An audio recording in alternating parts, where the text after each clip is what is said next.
and the spare key with my name and his door. The key wasn't ours. It sat on my nightstand like a coin that had chosen a side. Brass, hotel cut, looped through a cheap ring from a hardware counter that doesn't ask questions. Someone had written on the plastic fob with a black marker that had practiced restraint, 4CALEB. On the other side, a room number that didn't belong to our building, 512. Underneath, pressed in with the corner of the marker like an afterthought, a sentence that pretended to be shy. If you still want the truth, N. I fix things people touch without thinking about them. Latches, lamps, drawers that sigh and then argue. My hands live on a bench that smells like oil and apologies. I share an apartment with Soren, who designs exhibitions and hopes donors will learn how to be visitors. We've been together 5 years. Our kitchen keeps 2 glasses near the sink because we built a rule out of water: pour before the sentence that changes a day. Soren's coat hung on the chair with the carefulness of a man who needs his pockets to lie for him. He had come home late with the smell of cedar and a lobby that wants to be forgiven. He kissed my neck and was an inch off, a mistake I could feel without a mirror. In the shower, he sang the part of a song where you can't tell if a person is remembering or rehearsing. When he slept, he stayed on his side as if the bed had learned a border. The key on my nightstand didn't belong to any of this. I picked it up and pressed the marker letters with my thumb until the ink warmed and admitted a person had wanted me to make a choice. It was a Saturday morning that pretended to be generous. The city sounded like deliveries and the kind of argument neighbors have about plants. I set the key on my palm like a coin and decided to stop letting furniture hold secrets longer than steel.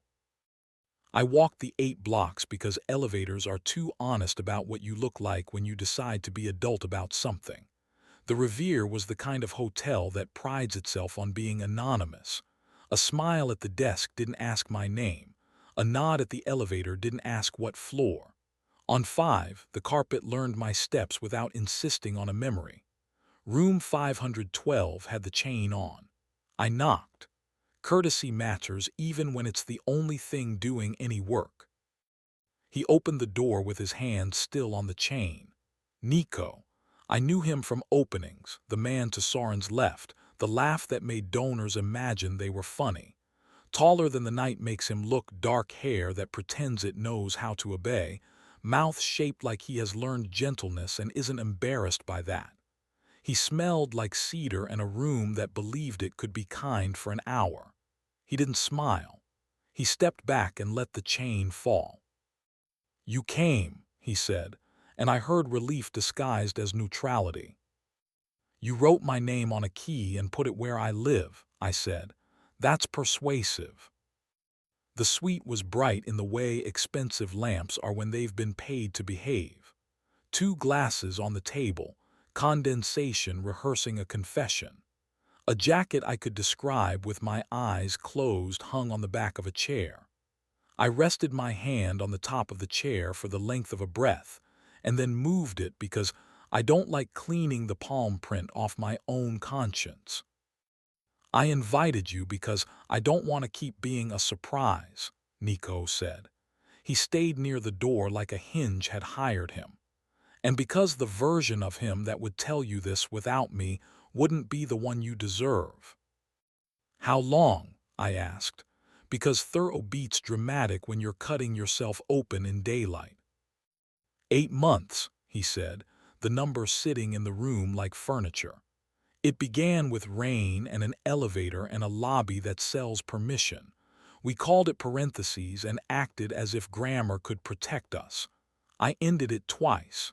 He sent a photo of your breakfast and a complaint about the light. I told myself I was helping him not write lies for a living." He poured water and handed me a glass. Our fingers touched. Heat exists whether you invite it or not. He watched my mouth the way men do when they are trying to give you the truth, but their bodies would prefer to share a language you don't get to keep. He stepped closer and stopped at an inch that made the carpet seem like a witness.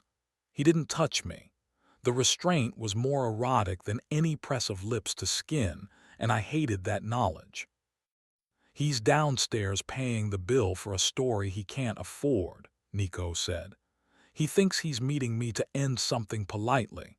I wanted you to have the room first. The door opened on the soft authority of good hardware.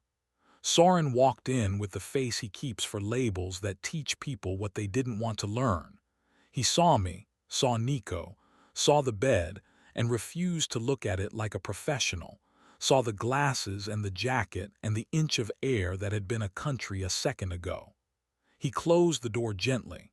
That sound is a grammar I respect even when I don't like the sentence. Okay, he said. We all breathed, the room deciding to let us. You could have kept the key out of our apartment, I said. You chose not to. I chose incompetence, he said, and I loved him for not letting language pretend. I cheated. I told myself it was weather. I told myself home is a noun that survives rain. I told myself you were patient so I could be lazy. None of that pays rent in the morning. And me, I said. Always the impolite question, always the right one. What did you tell yourself about me that made this easier? That you prefer repairs to finales, he said. That you pour water before you pour words. That you would choose a hinge over a headline.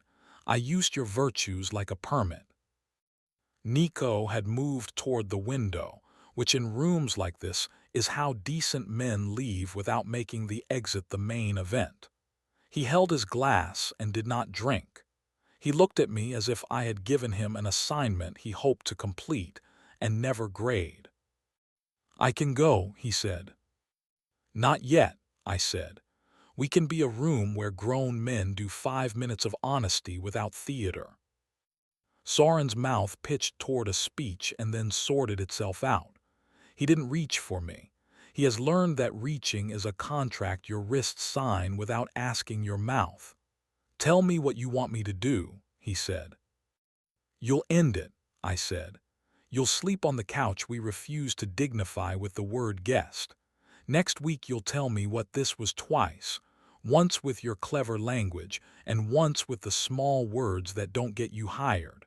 I'll decide what my hands can hold without lying to my wrists. I'll do that, he said. The sound the room made back was not applause. It was furniture acknowledging gravity. Nico exhaled and came closer again. He lifted his hand toward my neck. He stopped at that inch, the one the body thinks it owns. The heat of it made my mouth remember nights I planned not to talk about. He lowered his hand with a patience that should be recorded and taught. He turned to Soren and offered a nod that failed to be self-pity. I'm leaving, he said, not as Act 3, as information. He left with the kind of care expensive hinges are paid to support. The air corrected itself a degree. Soren and I sat. If we had stood, it would have turned into bravado. If we had lain down, it would have turned into something we would both have to learn how to forgive. I'm not leaving tonight, I said. We are walking home without touching.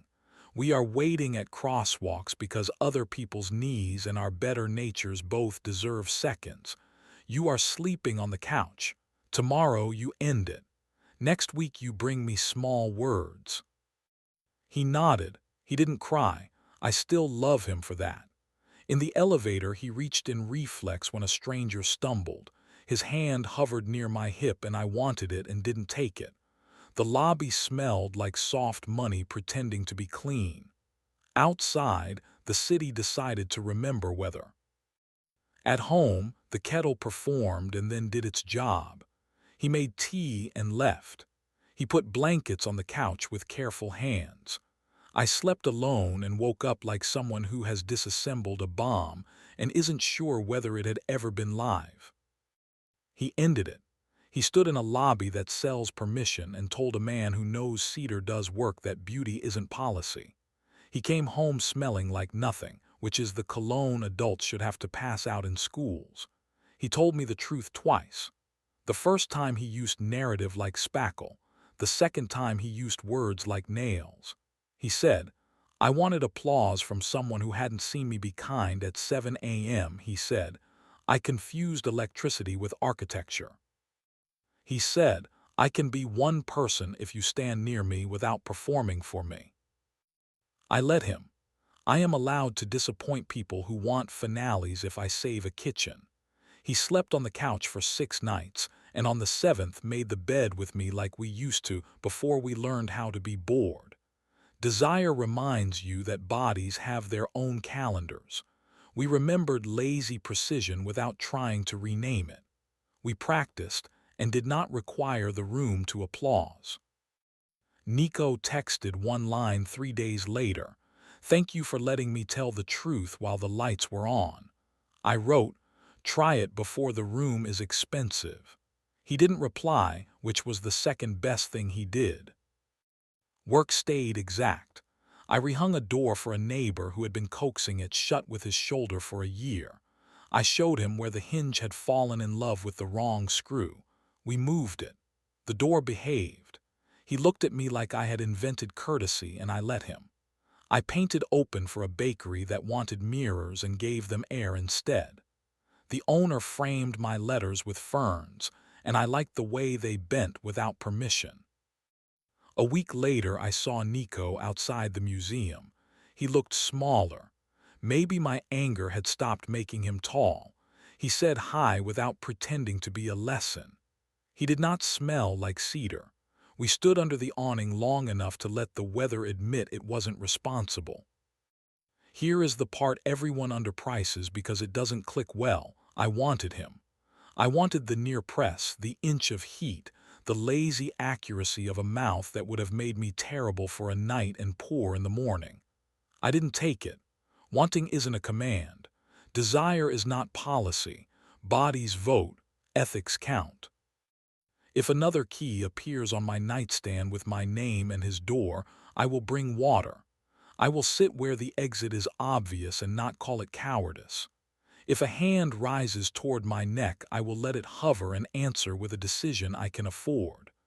I will choose verbs that keep mornings possible. End, stay, tell, work, touch, wait. And when I fit a hinge back into a frame and feel steel agree with wood because we asked politely instead of forcing, I will think of the night we refused a finale and chose repair in a suite doing its best to be a stage. And I will call that deliberate choice the most erotic thing in the room.